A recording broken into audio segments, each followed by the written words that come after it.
For the repair of the PLC by Siemens, the following procedures were necessary.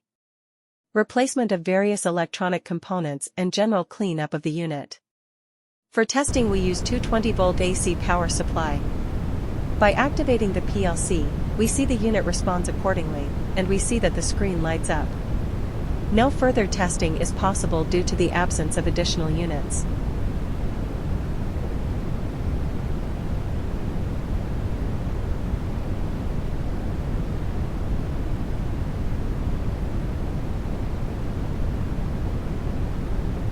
It is now clear that the PLC by Siemens is working successfully and is ready to be delivered to the client.